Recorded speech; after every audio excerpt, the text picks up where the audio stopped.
अस्सलाम वालेकुम, आदाब। मैं हूं सानिया। नॉन स्टॉप 25 न्यूज में आपका खैर मकदम है। अब आइए नजर डालेंगे आज की अहम खबरों पर। चीन तिब्बती बाशिंदों को अपना गुलाम बनाना चाहता है। चीन हमेशा से ही तिब्बत को अपने मुल्क का हिस्सा समझता आया है। 1959 में चीन तिब्बत पर गैर कानूनी कब्जा करके दुनिया को अपना इरादा दिखा दिया था। सऊदी हुकूमत ने ऐलान किया है कि करीबी रिश्तेदार की मौत पर मुलाजिमीन को छुट्टी दी जाएगी। सऊदी वजारत बराए इफरादी क़ुव्वत ने वजाहत की है कि कंपनियों और इदारों के मुलाजिमीन के लिए बीवी, माँ बाप जैसे करीब तरीन रिश्तेदारों की वफात पर 5 दिन की छुट्टी बमाए तनख्वाह उनका हक है। MIM सरबराह असदुद्दीन ओवैसी ने हिंदुस्तानी सफीर की तालिबान से कतर के दोहा शहर में मुलाकात पर सवाल उठाते हुए पूछा कि हुकूमत को अब ये बताना चाहिए कि वो अब तालिबान को दहशतगर्द तंजीम मानती है या नहीं। तालिबान की मुज़ाकिराती कमेटी के सरबराह मोहम्मद अब्बास ने कहा कि इमारात इस्लामी की हुकूमत पर मशावरत मुकम्मल हो गई है।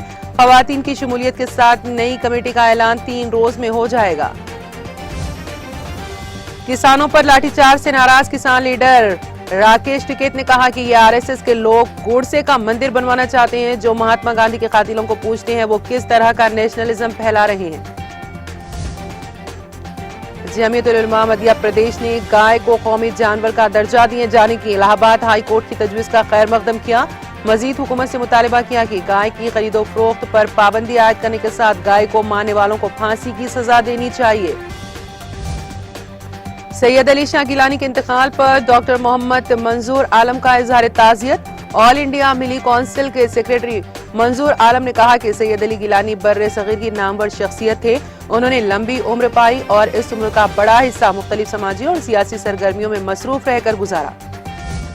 कोलकाता के मुमताज शायर, अदीब और सहाफ़ी कैसर शमीम का आज इंतकाल हो गया। इस खबर ने अदबी दुनिया को गमज़दा कर दिया है। मरहूम तकरीबन 15 दिनों से अलील थे। उनके पसमानदगान में अहलिया के अलावा एक फर्जंद है।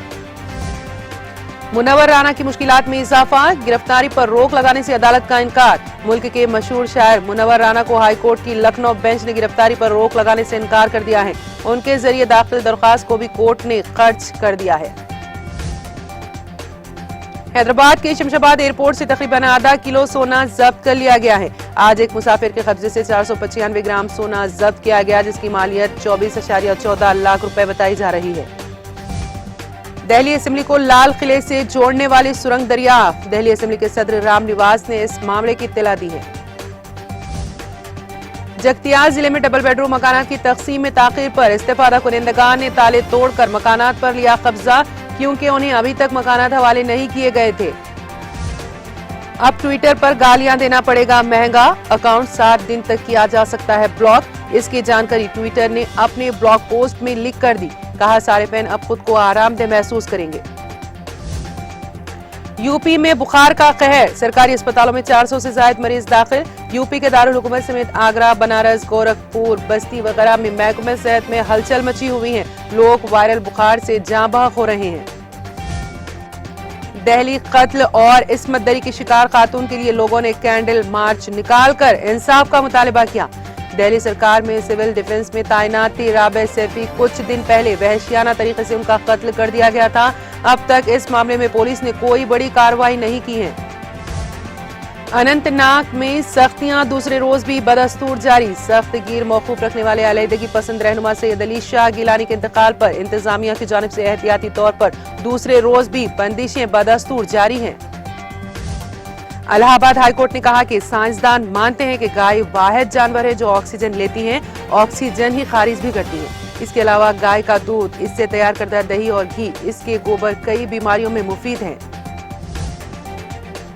मोदी हुकूमत रोजगार के लिए नुकसानदेह। राहुल गांधी ने ट्वीट करते हुए कहा कि मोदी हुकूमत किसी भी तरह के कारोबार या रोजगार को फरोग या सहारा नहीं देती, बल्कि जिनके पास नौकरी है उसे भी छीनने में लगी है।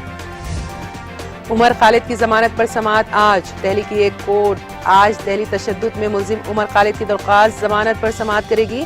एडिशनल सेशन जज अमिताभ राउत मामले की समाअत करेंगे।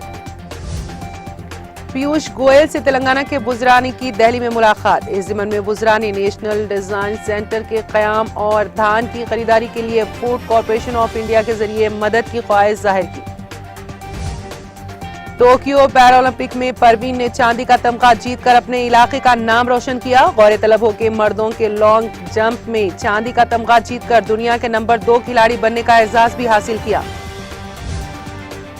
यूएस ओपन के मुकाबले में जोकोविच तीसरे राउंड में दाखिल। नोवाक जोकोविच ने नीदरलैंड के खिलाड़ी को शिकस्त देकर साल के आखिरी ग्रैंड स्लैम यूएस ओपन के तीसरे राउंड में रसाई हासिल कर ली है।